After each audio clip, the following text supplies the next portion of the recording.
Salut, bienvenue dans un nouveau numéro de Step Back, le podcast de la rédaction basket de l'équipe. Bonjour à toutes et à tous, que vous soyez à côté de nous, puisque d'après ce qu'on m'a dit, on nous écoute de l'autre côté de la rue, chez quelques confrères, il y en a pas mal dans le sud-ouest parisien, et on nous écoute même beaucoup plus loin, jusqu'à Libreville au Gabon, c'est ce que j'ai reçu comme message. Donc pour tous, aujourd'hui nous avons concocté un 9e numéro de la saison, consacré en bonne partie aux Milwaukee Bucks. Il fallait absolument qu'on en parle, c'est l'équipe numéro 1 de la NBA avec 25 victoires en 29 matchs et même 19 dans les 20 derniers. Des résultats suffisamment impressionnants pour qu'on intitule ce podcast Milwaukee une tête de champion, auquel on va quand même ajouter un petit point d'interrogation parce que c'est peut-être pas si simple que ça. Alors pour être honnête avec vous, on avait plutôt prévu à l'origine de faire un point complet sur la conférence Est, d'aller en gros de Milwaukee mais jusqu'à New York. Là, honnêtement, comment rester insensible à ce qui s'est passé dans la nuit de jeudi à vendredi? Ce succès 111-104 des Bucks sur les Lakers dans le duel au sommet entre les deux confortables leaders de conférence.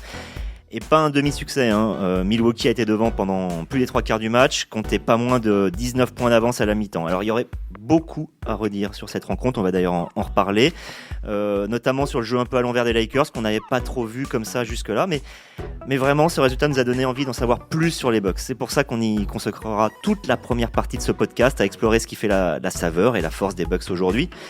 Ah, forcément, Giannis Antetokounmpo qui a encore évolué et progressé entre la saison dernière et celle-ci, mais pas que. On parlera aussi de leur style de jeu, de leur collectif, de leur entraîneur, Mike Budenholzer. Puis, on basculera dans une seconde partie sur ce qui pourrait les empêcher d'être champions en s'intéressant à la concurrence dans leur propre conférence.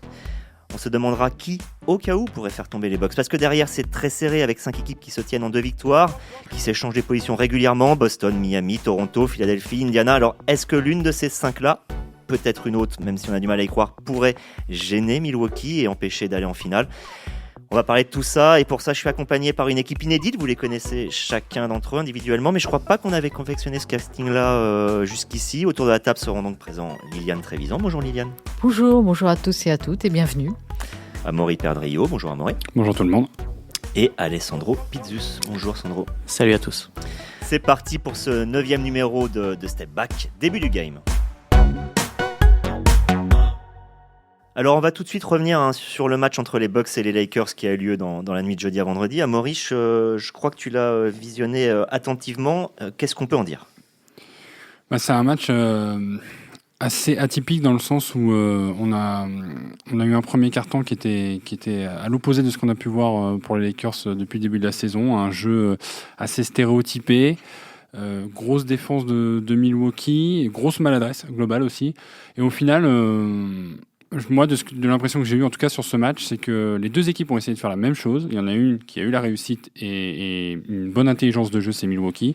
Et de l'autre côté, des Lakers qui se sont enfermés dans des schémas et qui se sont cassés les dents sur la défense de Milwaukee. Donc un 1-0, on va dire, pour Milwaukee, pour le coaching, pour tout ça, quoi. Il faut aussi préciser que, évidemment, on va en reparler de Giannis Antetokounmpo, de la force de Milwaukee. Il faut aussi préciser que Milwaukee a trouvé ce soir, alors ça ne sera pas forcément la recette sur toute la saison, un banc extraordinaire. Et que par opposé, les Lakers, eux, ont un banc qui a scoré 4 points. Qui donc n'a été totalement inefficient, n'a rien apporté, alors qu'à l'image de George Hill, qui est sorti du banc pour mettre 21 points en 27 minutes, Milwaukee a eu un banc qui a apporté 34 points, plus des rebonds, plus de l'intensité, etc. Donc je pense que ça a aussi fait un peu la différence sur ce match-là. Mais pour moi, c'est le fruit des schémas de jeu de Milwaukee, qui a su justement en fait concentrer l'essentiel du jeu des Lakers sur LeBron et sur Anthony Davis, avec une tenue de ballon très très longue, des possessions très très longues pour les Lakers, auquel l'entraîneur Frank Vogel a demandé faites des extra passes, allez chercher des tirs ouverts. Le seul problème, c'est qu'à chaque fois qu'ils ont trouvé des joueurs avec un tir ouvert, ces joueurs-là n'ont pas pris le tir en ayant en tête je vais encore faire une extra passe. Donc on est tombé sur un nombre de ballons perdus très élevé. Je crois qu'ils en avaient 10 à la mi-temps déjà, les Lakers. Et en plus de ça, des tirs pris en fin de possession par défaut, là où finalement les Bucks, eux, faisaient l'extra passe, mais à la fin ça finissait au panier ou sur un tir à 3 points ouvert. Comme l'a dit Lily, je pense que c'est surtout le banc des Lakers qui a été complètement catastrophique et c'est pour ça qu'ils ont pris plusieurs éclats une fois que la deuxième équipe, la seconde unit, était sur le terrain, parce que comme ils ne scoraient pas et qu'ils défendaient vraiment pas bien, pas mieux aussi, et ils ont pris tout de suite des éclats. Alors après, ils étaient forcés de remettre LeBron James ou Anthony Davis très rapidement parce qu'ils prenaient des runs, des écarts assez importants, et du coup, ça n'a pas, ils n'ont pas réussi à... C'est vrai que Dwight Howard n'a marqué que 2 points, Rondo que 2 points, et même sur les autres statistiques, il n'y avait pas grand-chose, pas beaucoup de rebonds, pas beaucoup de passes. Même à la création, Rondo a été très discret, alors que d'habitude, il est toujours plutôt bon dans ce secteur pour prendre le relais de LeBron James. Et là, il n'y avait rien du tout. Donc du coup, même Caldwell Pope n'a pas rentré beaucoup de tirs, alors que d'habitude, à 3 points, ils sont plutôt efficaces. Il n'y a rien qui allait hier, et je pense que c'est en grande partie dû, comme l'a dit Amaury, à la défense des Bucks qui a été exceptionnelle. Ouais, parce que les Lakers, d'accord, qui n'aient pas été très bons hier, ça peut arriver, c'est 82 matchs de saison régulière, 100 matchs avec les playoffs. On sait ce que ça donne au niveau de l'énergie dépensée parfois dans certaines rencontres, surtout des rencontres signifiantes où on va peut-être jouer un peu masqué. D'un autre côté, on voit bien que les Clippers en avaient pris 28 il y a 2 semaines, marqué que 91 points. Donc là, on est en train, j'ai l'impression de s'apercevoir que Milwaukee, en plus d'être une équipe attractive en attaque, c'est surtout ce qu'on a remarqué l'année dernière, est en train de devenir une équipe extrêmement forte, peut-être même la meilleure défense de la NBA. Amaury, est-ce que ce serait pas la meilleure défense de la NBA ? Déjà sur le match d'hier soir, il y a quelque chose. Enfin, moi, je me suis régalé en fait à voir que la plus belle opposition défensive, c'était Giannis Antetokounmpo sur Anthony Davis. Donc déjà, on a trouvé une équipe qui va pouvoir en fait limiter ou gêner le meilleur joueur adverse. Et le meilleur joueur des Lakers qui donc font partie des favoris cette saison. Et au-delà de ça, il y avait cette volonté de protéger la raquette constamment, et surtout ils ont des joueurs plutôt mobiles, athlétiques, qui sont capables de couvrir en fait tous les décalages qui vont être créés par les adversaires. Donc au final, on a des joueurs qui se connaissent bien, qui communiquent entre eux, ils ont la taille et les atouts physiques pour pouvoir défendre à peu près sur tous les types de joueurs. Donc au final, effectivement, oui, ça en fait une machine de guerre pour effectivement viser plus loin pendant la saison et puis plus haut sur les playoffs, parce que au final, comment les déborder si ce n'est qu'ils sont capables de fermer la raquette et d'aller défendre sur les extérieurs. Ce sera derrière d'autres questions plus tard, les rotations, la fatigue, la gestion des temps de jeu, est-ce que ça finira par jouer ? Mais aujourd'hui, en tout cas ce qu'ils ont montré cette nuit face aux Lakers et face aux Clippers auparavant, c'est qu'ils ont toutes les armes en main pour pouvoir gêner toutes les équipes. Et avant de revenir sur le cas Giannis avec toi, Liliane, je voudrais juste te poser une question, Sandro. Quand on dit normalement grosse défense, et là je posais la question, est-ce que c'est la meilleure défense de la Ligue ? On imagine, on est un peu toujours resté sur l'archétype des 3 Pistons, des défenses dures. Là, on n'a pas forcément l'équipe qui joue extrêmement dur, mais qui joue dans l'efficacité et la relance à outrance. Ce qui fait qu'on ne s'aperçoit pas forcément que c'est une équipe très forte défensivement, parce qu'elle joue très fortement l'attaque. Exactement, mais c'est un 5 avec des joueurs qui sont tous très bons défensivement. Du poste 1 à 5, Eric Bledsoe est absent en ce moment, mais il est remplacé dans le 5 par Dante DiVincenzo, qui est un très bon défenseur aussi. Et en fait, c'est pas que effectivement les Pistons ça bloquait dans tous les sens, s'envoyait des contres de partout. Là, c'est moins le cas avec Milwaukee, même si Brook Lopez protège très bien le cercle et Giannis peut aussi faire de bons cartons à ce niveau-là. Mais c'est surtout qu'ils mettent une pression sur le porteur du ballon, sur le meneur adverse, mais même il ne laisse aucun espace. Aucun joueur n'a de l'espace. C'est rare de voir une équipe qui a beaucoup de tirs ouverts face à Milwaukee. Et c'est pour ça qu'ils sont très bons en défense, c'est parce qu'ils verrouillent absolument la ligne à 3 points. Et ils peuvent se permettre parfois de laisser rentrer un extérieur qui va essayer de finir au panier parce qu'ils ont des protecteurs de cercle. Donc ils sont imprenables sur ce jeu-là, et c'est une tactique très Budenholzer, comme à l'époque d'Atlanta, où on se rend compte, comme quand il jouait avec Al Horford et Paul Millsap à l'époque. Voilà, là c'est à peu près la même chose. On verrouille. C'est pas des défenseurs exceptionnels. Brook Lopez est un bon défenseur, mais c'est pas le niveau élite de la NBA. Mais ça suffit largement parce qu'ils s'inscrivent dans un schéma collectif défensif qui est juste, c'est une régalade parce qu'il est parfait. Les protecteurs de cercle, c'est les frères Lopez par exemple, ou c'est Giannis Antetokounmpo qui peut tout faire. Et même maintenant, shooter à 3 points, c'est à ça que je voulais venir avec toi, Lily, c'est qu'en gros, ça restait plus ou moins sa seule faiblesse, le tir extérieur. Il en marque combien cette nuit ? Il est à 5 sur 8 ce soir. Son record, donc un pourcentage, oui, c'est sa meilleure performance à 3 points en saison et en carrière. Je voulais juste revenir sur ce que Sandro disait sur la protection du cercle. Il faut aussi effectivement considérer que c'est la meilleure équipe au rebond de la NBA. C'est une équipe qui prend plus de 50 rebonds par match et c'est de loin le meilleur rebond de la NBA. Donc ça aide aussi pour la relance, pour la défense, pour la relance, etc. Et mais qui, je précise une chose, prend très peu de rebonds offensifs. Oui. Je regardais ça. C'est-à-dire qu'en fait, elle défend tellement bien que les équipes adverses shootent peu. Donc il y a finalement énormément de rebonds défensifs pour Milwaukee, et de l'autre côté, elle peut se permettre de partir en repli sans forcément essayer d'aller énormément au rebond offensif. En gros, l'attaque, c'est tout autour de Giannis, c'est ça ? Oui, Non. enfin pas tout autour de Giannis, non, parce qu'on n'a jamais vu une équipe NBA arriver au bout avec une seule star. On l'a vu cette année, c'est la mode des duos. Voilà. Bon, d'ailleurs, le duo de LA, LeBron James, Anthony Davis a encore été très fort, mais bon, ça n'a pas suffi. Oui, alors l'avantage de Giannis Antetokounmpo, c'est que c'est un formidable attaquant. Il peut attaquer le panier, personne ne peut l'arrêter quand il part en percussion au panier. Alors il a une panoplie qui est quand même assez complète. C'est un très bon manieur de balle, il est explosif, il est dur, voilà, il va droit devant. Il a quand même des petits soucis, notamment au lancer franc où il n'est pas super fiable, il est à peine au-dessus de 50%, mais bon. Hier, il était à 7 sur 10 et en fait 70%. Pour un joueur de son standing, je trouve que c'est pas terrible. C'est pas énorme. Puis avec le volume de lancers qu'il provoque, parfois il finit des matchs où il finit par exemple à 7 sur 12, ce qui fait 68% de réussite. On dirait un mauvais pivot de NBA. Voilà, on dirait un pivot assez moyen. Donc il a un peu de souci au lancer franc. Il a un petit souci que lui reprochent beaucoup certaines personnes, c'est-à-dire qu'une fois qu'on ralentit le jeu, qu'il est obligé d'attaquer dos au panier, il est un petit peu limité dans sa panoplie, dans sa gestuelle, dans sa maîtrise du jeu en post-up. Et puis il avait surtout un gros souci avec son tir à 3 points. Et effectivement, ça faisait rire un peu tout le monde. Il y a eu des tas de données compilées sur les stats à 3 points de Giannis Antetokounmpo, notamment par un site NBA Tracking Record, je crois, .com, et qui disait qu'en fait, en moyenne, quand il prend 4 tirs sur 5 à 3 points, en moyenne, il y en a 4, c'est des tirs complètement ouverts, parce qu'en fait, les défenses flottent sur lui énormément. Elles lui laissent de la marge, parce qu'elles savent très bien, il a tourné quand même l'essentiel de sa carrière à 27%, à peu près 27-7% à 3 points, donc les défenses faisaient plus ou moins... voilà. Surtout qu'il y a beaucoup à côté à défendre. Voilà. C'est une équipe qui tourne déjà énormément à 3 points, donc il y a beaucoup de réussite. Amaury, tu as réagi directement. C'était une question. C'est une question volontairement provocante d'ailleurs, de dire c'est l'image qu'on peut avoir si on ne suit que de l'extérieur que la highlight, qu'il n'y a qu'Antetokounmpo. On ne peut pas marquer 121 points par match, c'est-à-dire 10 de plus que tous les adversaires, en n'ayant qu'un seul joueur. Qui sont les joueurs qui s'articulent autour de lui ? En fait, c'est l'image qu'on a eue sur les derniers playoffs, qu'on a vu Antetokounmpo esseler, et on a vu Antetokounmpo forcer le jeu.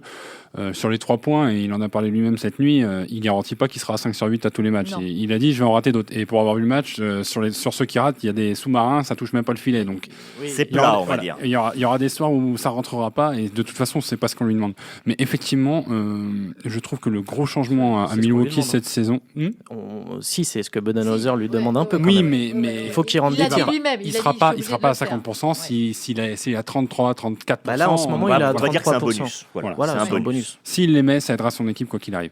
Le vrai changement à Milwaukee par rapport à l'année dernière, c'est que justement là où le ballon devait arriver dans les mains de Giannis pour pouvoir ensuite essayer de créer par lui-même, et les autres devaient s'adapter pour au cas où lui donner une solution si jamais ça n'allait pas.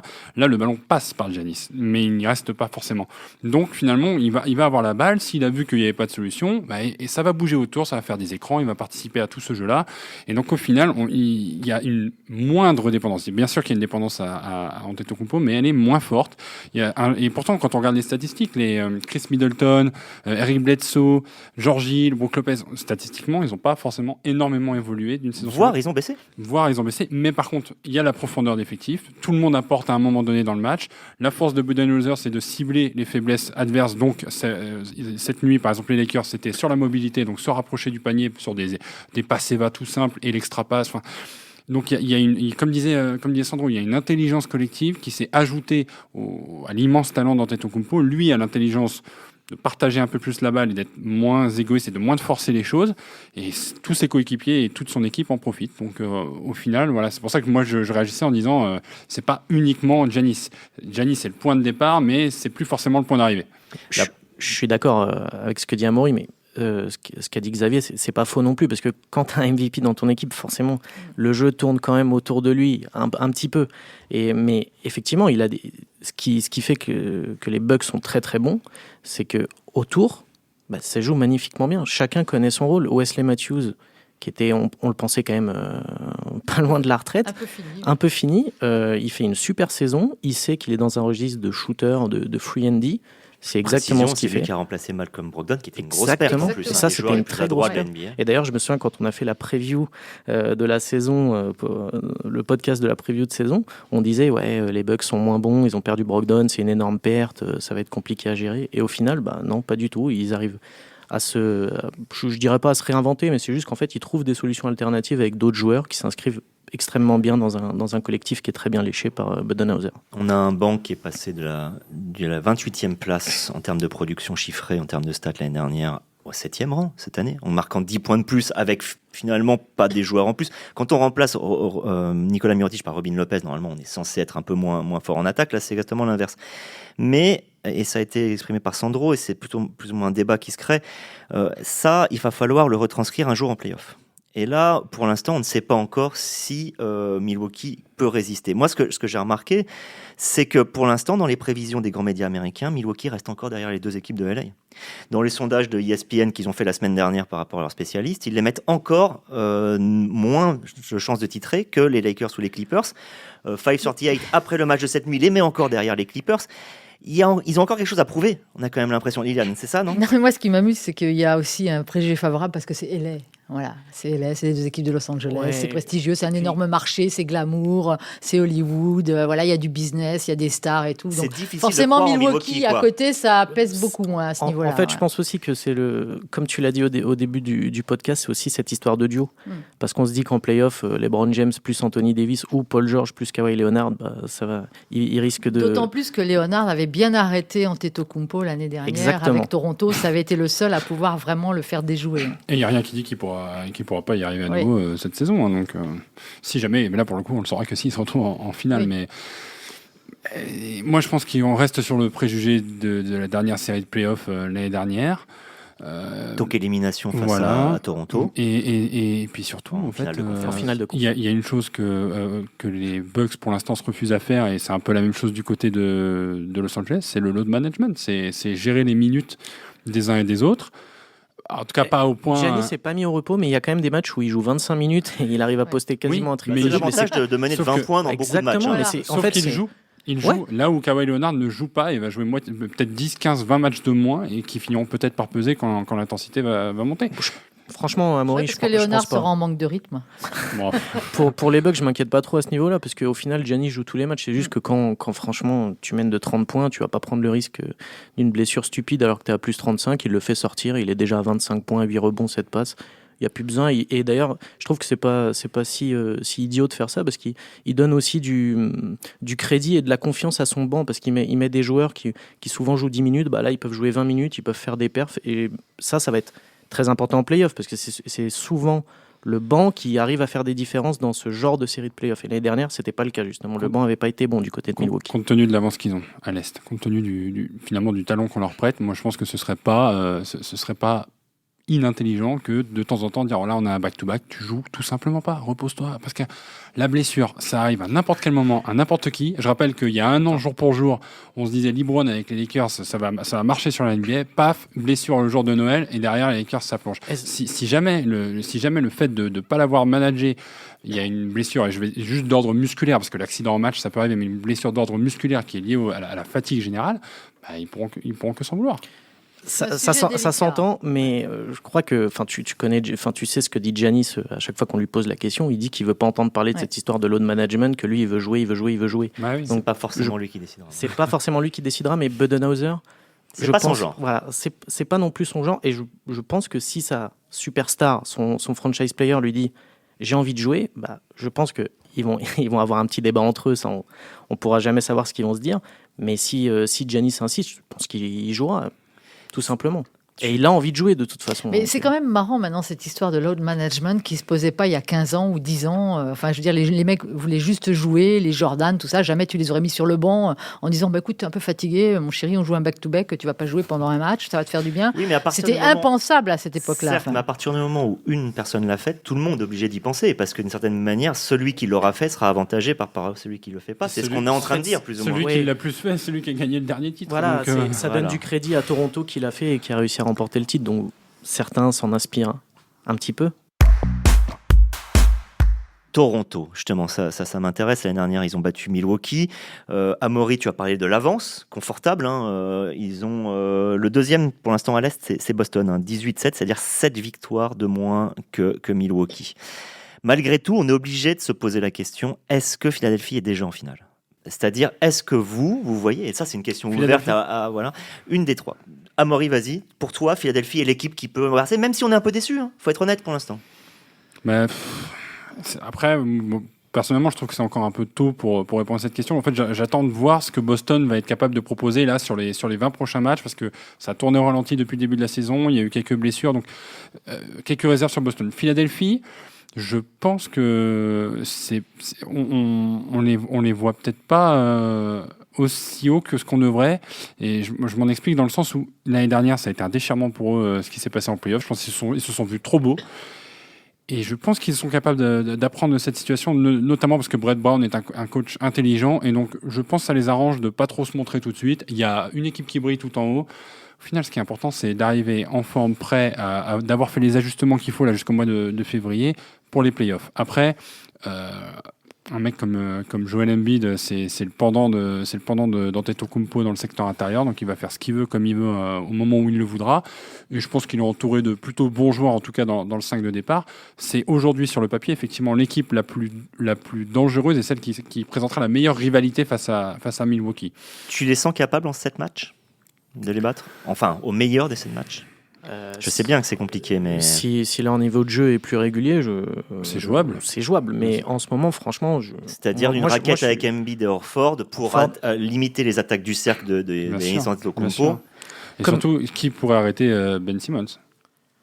Voilà, moi par exemple, je pense que si Ben Simmons étoffe son jeu de plus en plus, prend de plus en plus confiance, je parle pas du 3 points, le 3 points cette année c'est anecdotique, mais pour le reste c'est quand même quelqu'un qui est... C'est pas anecdotique, il en a mis 2. voilà. Je pense que voilà, c'est un garçon qui est quand même capable de tout faire avec sa taille, son envergure, son altitude. Tout ça pour servir en plus des mecs qui vont tourner à 25, 30 points, plus les rebonds. Et Philadelphie, ça va défendre aussi quand les gros matchs vont venir. Donc aujourd'hui, c'est pour moi effectivement le rival numéro 1 de Milwaukee à l'Est. Et sur le papier, c'est tout à fait capable de créer la surprise en play-off. Boston. Sandro. Le cadeau. Boston joue très très bien. Je trouve que c'est une des équipes les plus agréables à avoir joué, mais je pense qu'en fait, eux, pour le coup, ils n'ont pas le matériel nécessaire pour arrêter Antetokounmpo, pour le coup. Que ce soit dans le 5 ou même sur le banc, c'est trop compliqué d'arrêter un monstre comme Antetokounmpo. D'ailleurs, l'année dernière, il ne l'avait pas arrêté. Giannis avait roulé sur Boston. J'aime beaucoup Jaylen Brown, Jason Tatum, Gordon Hayward. C'est des plutôt bons défenseurs, mais physiquement, ça ne pourra pas tenir le choc face à Giannis. C'est pour ça que c'est vrai que Philadelphie apparaît comme un peu cette équipe qui pourrait peut-être poser problème à Giannis et à Milwaukee, mais j'ai vraiment beaucoup de mal à imaginer Boston sortir Milwaukee sur une série en 7 matchs. Ça me paraît compliqué. En fait, même si leur jeu, franchement, ils jouent très très bien. En fait, c'est élégant, mais c'est pas robuste, quoi. En plus, ça va monter en régime. Ça va monter en régime. Les joueurs, ça a été perturbé. Mais j'ai vraiment peur que dès que le match va être un peu serré, qu'il donne le ballon à Giannis et qu'il fasse des pénétrations en tête de raquette qui vont... Franchement, personne ne pourra l'arrêter à Boston. Le vrai problème de Boston, c'est le secteur intérieur. Je pense que la perte d'Orford, Daniel Tice en titulaire, Enes Kanter en attaquant remplaçant. Et Vincent Poirier blessé. Voilà. Même Robert Williams qui fait partie de la rotation de Boston, qui est plutôt un gros défenseur. Comme tu dis, je pense qu'on les voit un peu comme une équipe encore aujourd'hui un peu trop tendre, très talentueuse, mais très tendre. Et là où Philadelphie pourra peut-être avoir un peu plus de vices par expérience. Non, en fait, arrêter Giannis, c'est pas une question de il faut un poste 3 ou un poste 4 qui puisse défendre sur lui, c'est qu'il faut quelqu'un qui puisse défendre sur lui, qui soit poste... parce que Ben Simmons peut défendre sur lui, peut-être, qui est un poste 1, mais il faut même c'est un poste 5, mais je pense que Boston n'a aucun joueur du poste 1 à 5 qui peut défendre efficacement sur Giannis pendant 30 minutes et dans une série. Aller plus loin, est-ce qu'on défend sur Giannis Antetokounmpo ? C'est un joueur qui est quasi indéfendable, c'est-à-dire que pour défendre, il faut être ultra agressif au rebond offensif pour limiter les rebonds défensifs de Milwaukee, donc empêcher la relance, et avoir une occupation du terrain dans le repli qui soit totale pour arriver à le freiner, quitte à faire des fautes même si les fautes flagrantes sont aussi très très sanctionnées aujourd'hui en NBA. Il faut un système collectif. De toutes les équipes qu'on a citées, de Indiana à Boston, de Philadelphie à Toronto, aucune ne vous semble avoir une organisation collective suffisante pour gêner Miami. Miami, je pense. Enfin, je veux dire, le raisonnement d'Amaury est fort juste concernant Philadelphie. Hein. On voit mal qui peut avoir plus de moyens. Alors, on ne parle pas poste par poste, mais en talent, en opposition, dans les oppositions qu'on peut envisager contre Milwaukee. Mais il y a aussi, après, en dehors des individualités, il y a aussi la qualité et la profondeur collective du jeu d'une équipe. Et je trouve que Miami propose des trucs intéressants cette année. C'est une équipe qui défend.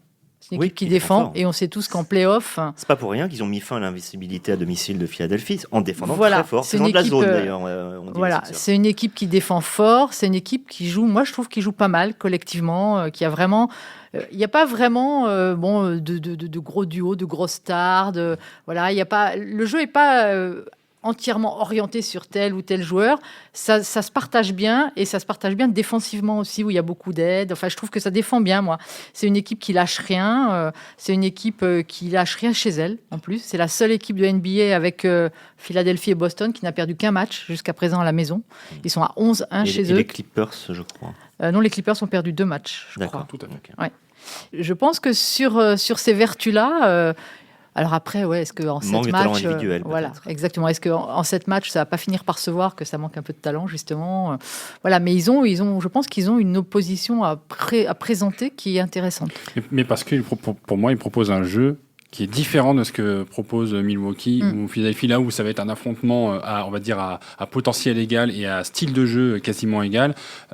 Miami propose autre chose. Il y a la forte défense, mais voilà, ça va être du tir à 3 points, ça va vite, ça va être aussi du 1 contre 1, c'est Jimmy Butler qui va mener la barque. Donc oui, c'est pareil, parce qu'ils sont différents, je comprends qu'on puisse croire en eux. Moi personnellement, je me dis, ils sont à la fois capables de jouer les troubles faites deuxième, troisième tour de playoff, et capables de s'effondrer dès le premier tour parce qu'ils tombent face à une équipe qui va pas leur aller du tout.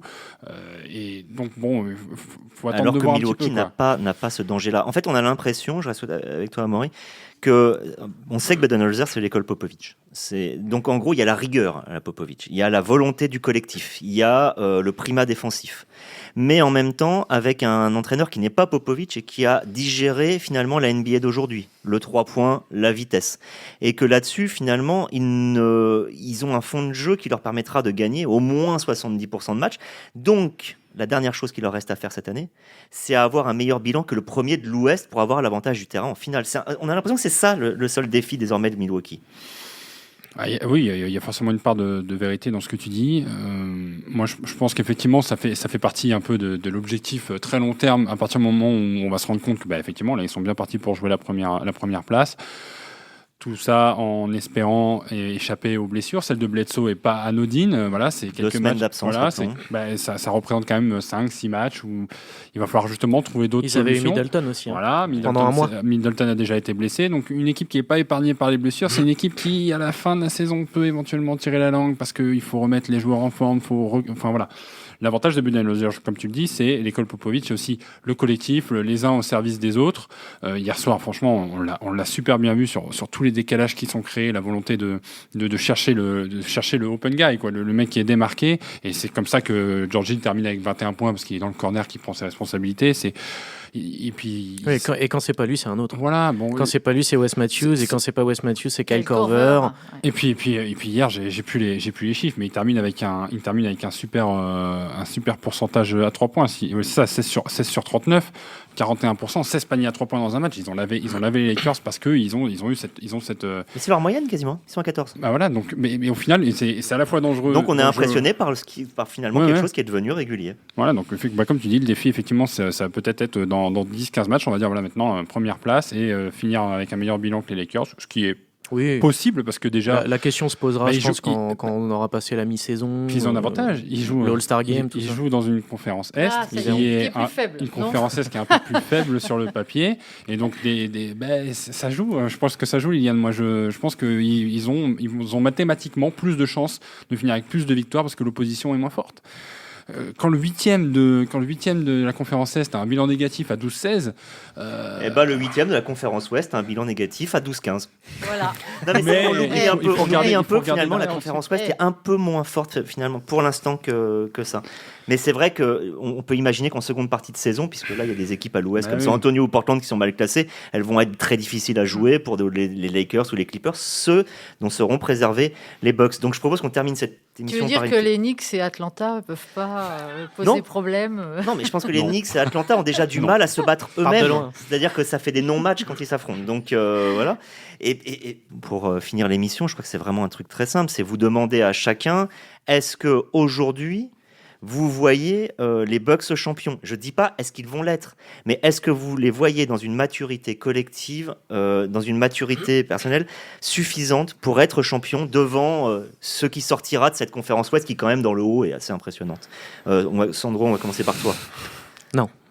Non, tu penses que c'est pas encore... Non, je pense que c'est pas pour cette année. D'accord. Voilà. Franchement, je pense qu'ils iront en finale NBA.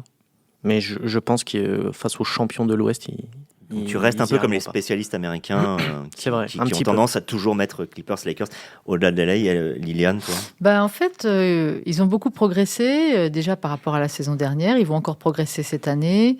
Ils sont censés avoir une équipe plus mature en termes de vécu collectif que les Lakers, qui ont été quand même refondés un petit peu assez sévèrement là cette saison, et qui donc ne sont pas censés trouver une alchimie tout de suite, etc. Parce qu'on l'a peut-être pas assez dit, mais maintenant les Bucks, ça fait 3 ans maintenant qu'ils sont exactement. sur ce projet de jeu. Voilà, donc ils sont censés être plus matures dans le jeu, avec un groupe, un cœur, comme disent les Américains, qui se connaît, qui joue ensemble depuis un moment, et ça, normalement, ça devrait être un avantage. Ce que n'ont pas les Lakers, puisque eux, voilà, ils ont un peu quand même tout repatiné.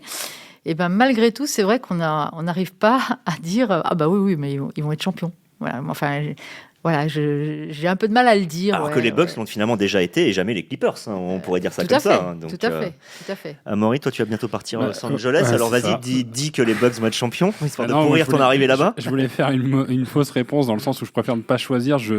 C'est possible qu'ils soient champions et ils le seront parce que justement il y a cet argument de la continuité qui vient s'ajouter à la maturité. Après, voilà, est-ce que cet argument est suffisant? L'année dernière, les Raptors le sont sans la moindre continuité, parce qu'avec un joueur qui arrive comme ça et puis qui leur amène un titre. Maintenant, s'il y a bien une équipe qui a misé sur la continuité, qui est capable de gagner ce trophée, c'est Milwaukee et pas une autre. Peut-être Philadelphie, on en a déjà parlé, mais Milwaukee en est plus capable, je pense. Et on continuera le podcast jusqu'à la finale, comme ça au moins ça m'attendra de répondre probablement à cette question. Merci beaucoup, merci Liliane, merci Sandro, merci Amaury, et bonne fête à tous. À bientôt. À bientôt. Ciao.